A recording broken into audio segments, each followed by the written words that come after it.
Bonjour chers amis et bienvenue de nouveau sur cette chaîne YouTube.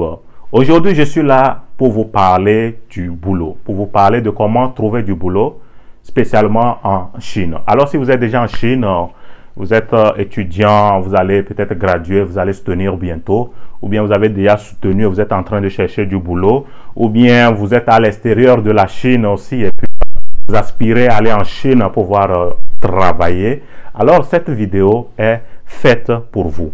Je vais la diviser en deux parties. Au cours de cette vidéo, nous allons parler des instructions, des différentes astuces qu'il faut savoir avant de chercher du boulot et aussi comment s'y prendre pour l'interview. Maintenant, dans la seconde vidéo, j'aurai à vous démontrer, à vous montrer quelques applications et sites web que vous pourriez utiliser pour trouver du boulot aisément sans trop vous peiner. Alors, si c'est la première fois que vous me découvrez sur cette chaîne, moi, c'est Rodrigue. N'hésitez pas à vous abonner, de partager avec vos amis pour que nous tous, nous puissions en bénéficier.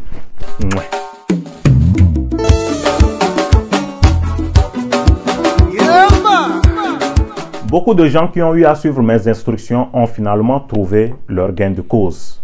Ils ont finalement trouvé un boulot, ils sont heureux, ils travaillent bien, ils gagnent bien de l'argent aisément. Donc, je suis sûr aussi que si tu suis bien mes instructions, toi aussi, tu vas le faire définitivement.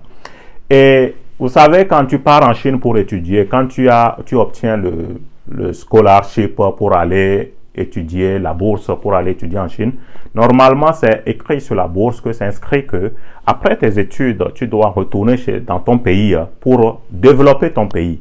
Mais pensez-vous qu'après les études en Chine, vous êtes prêt, que vous soyez prêt pour réellement aller conduire quelque chose? Peut-être, certes, mais ce n'est pas tout dans tous les cas. Vous savez que vous et moi, nous savions qu'en Chine, et le système éducatif après les études, carrément, vous n'êtes pas complètement prêt parce que au cours des études, tous les secrets ne sont pas livrés. Mais vous continuez pas à voir autour de vous comment ces gars-là développent les choses, comment ils créent des choses, des nouvelles marques, etc. Mais vous vous posez des questions, mais comparé à ce que j'étudie, moi je pensais qu'en étudiant, je vais tout obtenir. Non, c'est le pourquoi. Moi, je vous conseille, après les études, vous pouvez prendre le temps de faire même un stage de 6 mois. Un an de travail, au moins un an, pour pouvoir saisir, comprendre beaucoup de rouages au sein des sociétés, au sein des compagnies, comment ils font les choses, comment ils créent des choses, essayer de comprendre leur système là. Ainsi, après avoir maîtrisé ça, tu peux retourner chez toi, tu peux lancer quelque chose, même si tu es au sein d'une compagnie, tu pourras aussi apporter vraiment ton aide. Sinon, si tu retournes immédiatement, c'est juste un papier que tu vas pour montrer que, moi si j'ai gradué, et venant d'une telle université renommée. Mais tout cela ne signifie rien. Les expériences comptent beaucoup. Quand tu gagnes un peu d'expérience, ça te permettra de pouvoir conduire beaucoup de choses, de pouvoir vraiment apporter ton aide pour le développement. Bien. La première des choses avant de commencer la recherche du boulot, c'est d'être un graduate. Il faut avoir un diplôme. Le diplôme, en Chine, nous avons le diplôme, nous avons le bachelor, nous avons le master degree, le PhD degree. Donc, sois sûr que tu détiens un de ces documents-là. Sinon, ça serait du vent. Tu es en train de... tu peux gagner toujours du boulot parce que pour chercher du boulot, tu as juste besoin de ton CV, de ton résumé ou bien du self-introduction. Mais après avoir obtenu le boulot, tu peux aller à l'interview. Tu as juste besoin aussi de tout ça. Mais après avoir obtenu le boulot, tu ne seras pas éligible pour obtenir le visa de travail Z. Tu ne pourras pas obtenir. Alors, si tu n'as pas le visa Z, tu n'as pas le visa, comment tu pourras rester pour travailler en Chine? Impossible. Donc, c'est important pour toi de détenir ton diplôme avant de pouvoir aller chercher du boulot. Mais si tu as actuellement, peut-être vous êtes étudiant et vous êtes sur le chemin de soutenir, vous allez soutenir peut-être bientôt en juin ou en juillet. Mais tu peux également commencer par chercher du boulot aussi. Tu gagnes le boulot, tu vas maintenant pour les interviews, etc. Et bon, tu les fais savoir que ton diplôme est en cours d'obtention. Ton diplôme est en cours d'obtention. Donc, dès que tu reçois, tu finis tout, tu finalises tout avec ton université, tu as tes diplômes maintenant, tu prends ça et puis tu commences ton boulot. Donc, tu signes avec un contrat le jour où tu vas commencer le boulot. Donc, tu peux faire ça en fonction de quand tu finiras et ta soutenance et quand vous allez recevoir vos diplômes, etc. Donc, il faut tenir ça en compte. Le diplôme est vraiment donc important. Et maintenant, secondo, il faudrait avoir avec toi ces 3 types de documents. Le CV, le résumé et puis le self-introduction. Le CV et le résumé sont pratiquement similaires, mais il y a juste une petite différence. Quelle est cette différence? Quand tu prends le résumé, au fait, décrit tes compétences, tes talents et puis tes expériences dans le travail, ton background dans le travail, etc. Donc, c'est pratiquement utile pour le travail lorsque tu cherches le boulot. Et surtout quand tu cherches les boulots vraiment plus professionnels, c'est bien de tenir en compte d'un résumé. Et puis, le résumé est souvent très concis sur une page. Maintenant, le CV. Le CV autre est plus large. Le CV est plus développé. Tu peux développer ton CV sur plusieurs pages. Et le CV décrit au fait ton itinéraire, ton parcours scolaire, le cursus scolaire, les différents diplômes que tu as eu à obtenir, donc toutes tes certifications, tes affiliations, tes accréditations, tes recherches, ça fait tout figurer. Et ça donc est bon, le CV donc est bon si tu es en train de postuler pour des recherches, tu es en train de postuler pour choses dans les recherches scientifiques, etc. ou bien pour une bourse donnée. Donc, c'est important de prendre en compte le CV.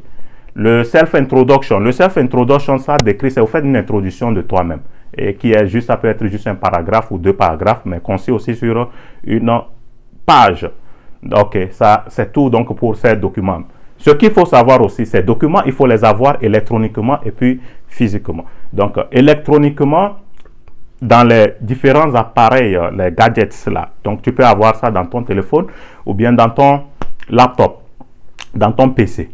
Et tu peux avoir ça. Donc, il faut avoir ça partout où tu vas. Tu vois, dans ton téléphone. Dès que tu vois une publicité d'un job, immédiatement, tu envoies ton CV ou ton résumé à travers l'email, tu vois, non, sur l'email de la compagnie. Et puis, voilà, c'est très facile. Et il faut les avoir toujours à jour. Il faut toujours mettre à jour son CV, son résumé. Donc, il faut vraiment tenir ça en compte. Maintenant, imagine que tu as postulé dans une compagnie et que ton dossier plaît actuellement à une compagnie.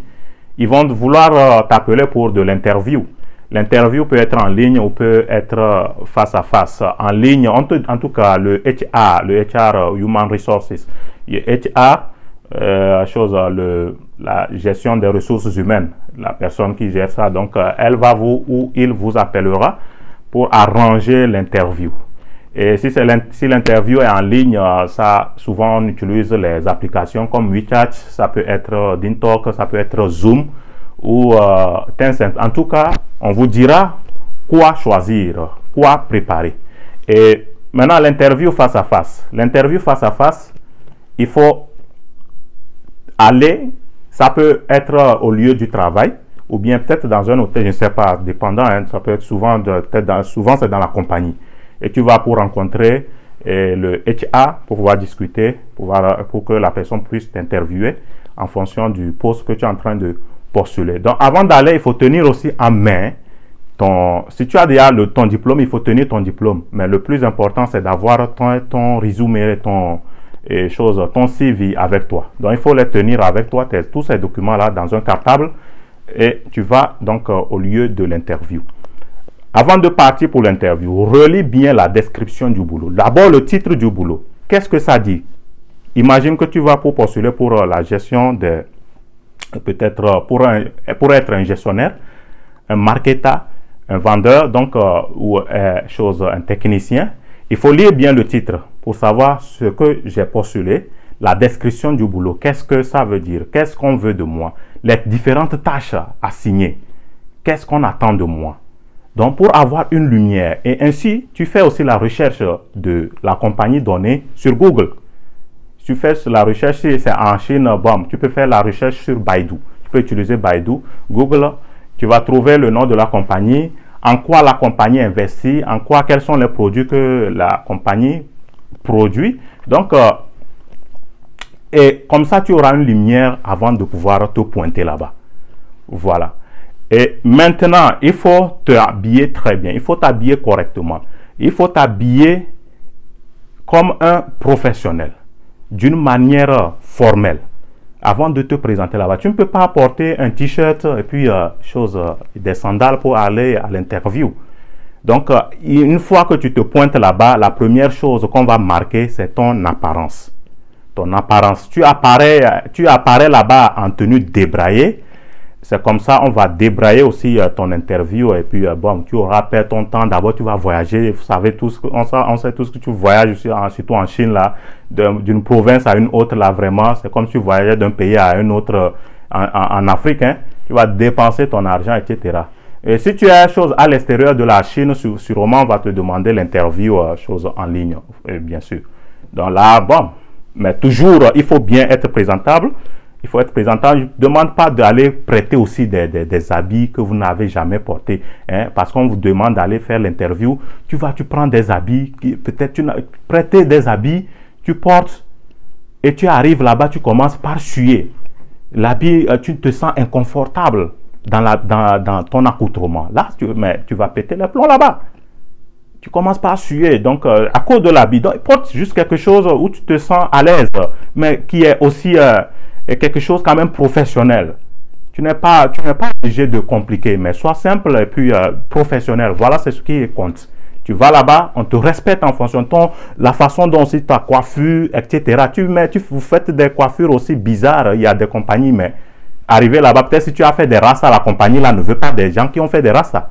Et il y a des compagnies, quand tu postules, on te demande après, à l'interview, est-ce que tu as des tatous sur ton corps? Si tu as des tatous, ils te rejettent. Ça, ce sont les compagnies, hein, ça c'est leurs règles, donc ils ne veulent pas des personnes, peut-être c'est en fonction de certains tabous, moi, je ne sais pas trop, mais en fonction, avant de postuler vraiment, il faut lire aussi, je dis et je le répète, il faut lire la description du boulot. Ici, tu es en train de postuler peut-être pour aller faire un show pour la musique, etc. Là-bas, mais on sait que faire des trucs rasta, et avoir, et peut-être même tu as coupé tes cils et autres là, et même tu as fendillé tes lèvres, et tu portes des habits un peu bizarres, des pantalons un peu, hein, les designs là, tout ça là, donc là, il n'y a pas de problème, tu as des tatous et tout ça là, ça, il n'y a pas de problème. Peut-être tu es en train de postuler pour un poste de joueur dans une équipe. Là-bas, il n'y a pas de souci, vous voyez, non? Mais tu es en train de postuler pour un poste de directeur, un poste de manager. Et tu pars, on voit des trucs comme ça, mais on peut avoir déjà une mauvaise idée sur, une mauvaise conception sur ta personne. Donc, l'apparence vraiment compte. C'est vrai que l'apparence ne dit pas, l'apparence n'est pas toujours crédible. Mais sincèrement, quand on te voit, des gens peuvent lire à travers toi, à travers ton accoutrement, qui tu es exactement. Donc, il faut bien lire la description du poste, les différents travaux que tu auras opérés avant de te pointer. Maintenant, une fois à l'interview, arrivé là-bas, il faut te comporter vraiment, il faut être garant, tu vois, il ne faut pas arriver là-bas et aussi agir comme si vraiment tu es nouveau dans des choses, tu vois, non? Il faut être d'abord dans ta peau, se sentir à l'aise dans ta peau. Il faut te relâcher, quoi. Il faut te relâcher. Il ne faut pas arriver là-bas, tu as le visage un peu serré, la peur. Non, non, non. Quand tu vas pour l'interview, il faut avoir la confiance en soi. Self-confidence. Il faut avoir cette confiance en toi. Donc, le boulot que tu vas pour postuler, tu mérites ça vraiment. Et tu dois vraiment les convaincre par tous les moyens. Mais n'allez pas aussi pour mentir, quelque chose que tu ne peux pas faire, tu dis que tu peux faire. Les Chinois, ils vont te poser là-bas. Et tu arrives, tu commences par tâtonner, tu ne t'en sors pas. Rapidement, ils vont te rejeter. Donc, il faut être quand même honnête, mais d'une manière aussi, il faut être malin, quoi. Il faut être malin. Il faut être malin, oui. Être intelligent ne veut pas dire que aussi que tu vas obtenir facilement et ton boulot là. Il y a des gens qui sont intelligents vraiment, mais ils se sont vus rejetés.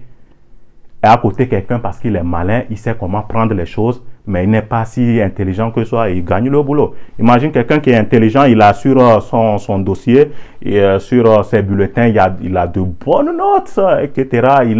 Il est vraiment presque à 100% normalement d'obtenir le boulot là et de le réussir. À côté, quelqu'un qui a plutôt 50%, mais qui sait vraiment communiquer, qui sait vraiment gérer les choses, tu vois, non? Qui sait vraiment prendre les choses. Mais on va choisir plutôt la personne. Voilà pourquoi il dit que si tu ne sais pas courir là, il faut savoir te cacher. Il faut savoir te cacher. Dans la vie là, soit il faut savoir être malin, mais malin aussi dans le bon sens. Pas malin pour pouvoir manipuler les autres. Donc il faut savoir quand aussi utiliser la bonne malice là, être vraiment intelligent là, ce n'est pas seulement aller vraiment sur les cahiers là, sur les diplômes là, non, c'est pas ça.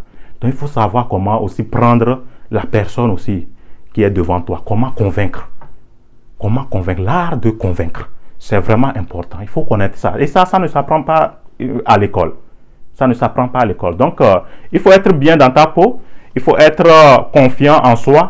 Il faut éviter de paniquer, la peur. Et voilà, vous allez voir que tout se passera très bien pour vous. Et vous allez obtenir votre boulot sans inquiétude. Maintenant, un autre point qu'il faut tenir, un élément fondamental qu'il faut tenir en considération, c'est la langue. Oui, le pouvoir linguistique est tellement important. Et nous savons tous qu'en Chine, ils parlent plus de langues. La première langue, c'est le chinois. La seconde vient l'anglais.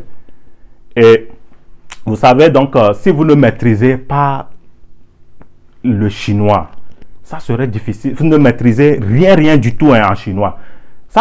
Même si vous ne maîtrisez pas bien le chinois, ce n'est pas grave. Mais quand même, vous devez maîtriser quand même comment saluer en chinois. Vous ne maîtrisez même pas comment saluer en chinois. Vous allez pour travailler avec les Chinois. Ça serait un peu compliqué. Vous savez, ça peut marcher. Il y a des boulots, on fait, ok, on cherche des gens juste parce qu'ils maîtrisent bien l'anglais et maîtrisent peut-être le français et d'autres langues pour pouvoir chercher les clients étrangers. Mais avec eux-mêmes, imagine que eux, avec les collègues avec qui tu travailles, eux ne maîtrisent pas ton anglais, ton chinois. Là, ce serait difficile de communiquer. Ça serait très difficile. Bon, il y en a qui maîtrisent, mais il y en a qui ne maîtrisent pas. Et tu n'auras pas à découvrir tous les secrets. Donc voilà, tu n'es pas aussi obligé de maîtriser carrément, complètement la langue, d'être totalement imprégné. Il faut donc avoir le basic de la langue.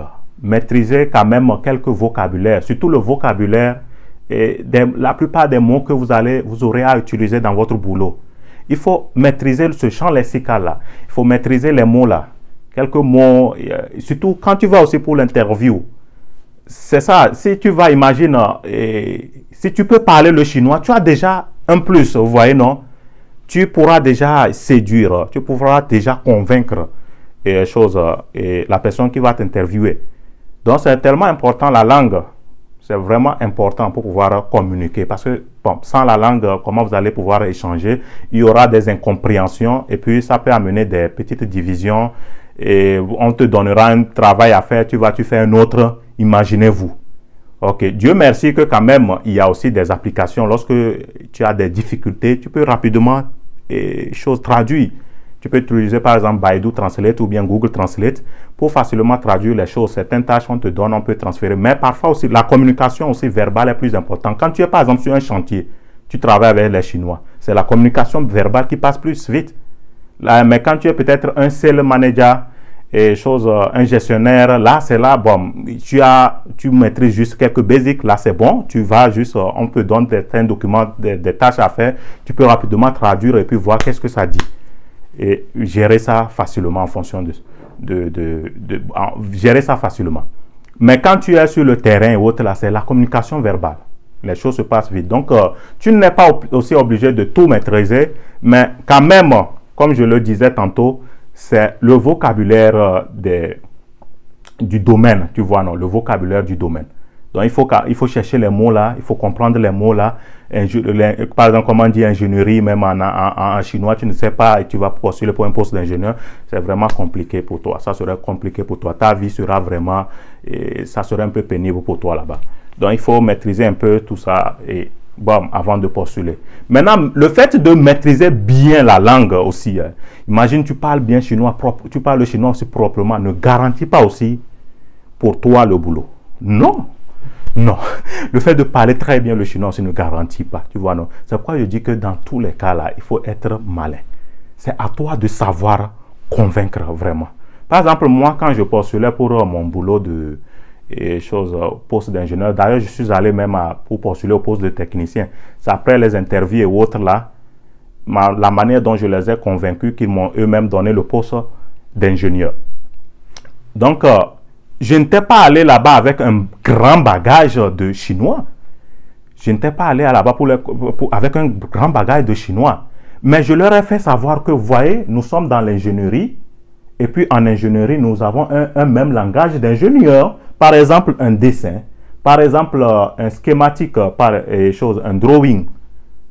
Un drawing mécanique ou bien électrique et autres là. Un schéma électrique. Mais c'est la même lecture partout. C'est une lecture universelle. Je leur ai fait savoir comme ça. Nous sommes ingénieurs, nous allons traiter les choses d'ingénieurs. La seule chose, c'est que si je dois communiquer tout le temps avec les clients, mais moi, je travaille en ingénierie, je vais travailler sur des choses. Il suffit que je comprenne mon poste, je connaisse mes tâches. Immédiatement, bon, moi, je l'ai fait. Je fais sortir, donc, et voilà, j'ai prouvé ça. Et ils étaient convaincus. Donc, j'ai réussi à les convaincre comme ça. Et maintenant, avec eux, et je leur ai fait savoir, donc je vais rapidement aussi apprendre les choses de la langue pour mettre aussi à un niveau un peu supérieur aussi. Et voilà, je les ai convaincus comme ça, et ça a été facile donc de m'accepter. Donc voilà, donc il faut convaincre, il faut savoir convaincre. Il faut savoir être malin, sinon tu ne vas rien obtenir à la fin. Tu vas circuler de boulot en boulot, tu vas chercher, tu vas dire que les choses ne marchent pas, mais la stratégie à revoir, c'est la stratégie que tu dois revoir. Voilà. Donc, je crois que c'est les plus importants éléments, instructions qu'il faut vraiment suivre pour pouvoir trouver le boulot. S'il y a d'autres, que je n'ai pas pu citer, que vous connaissez, c'est bien. Vous pouvez aussi les mentionner dans les commentaires. J'ai besoin aussi de vos commentaires. Il faut commenter, surtout vous qui avez déjà l'expérience aussi, pour pouvoir permettre aussi à d'autres qui sont en train de monter, de pouvoir aussi bénéficier. Donc, n'hésitez pas de commenter. N'hésitez pas aussi si vous avez aimé, de liker, de partager autour de vous. Ne soyons pas égoïstes, de partager aussi autour de nous.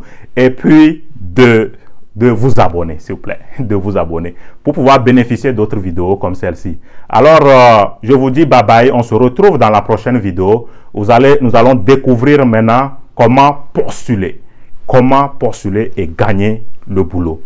Vous aurez votre boulot. Sur ce, bye bye et à bientôt. Bisous.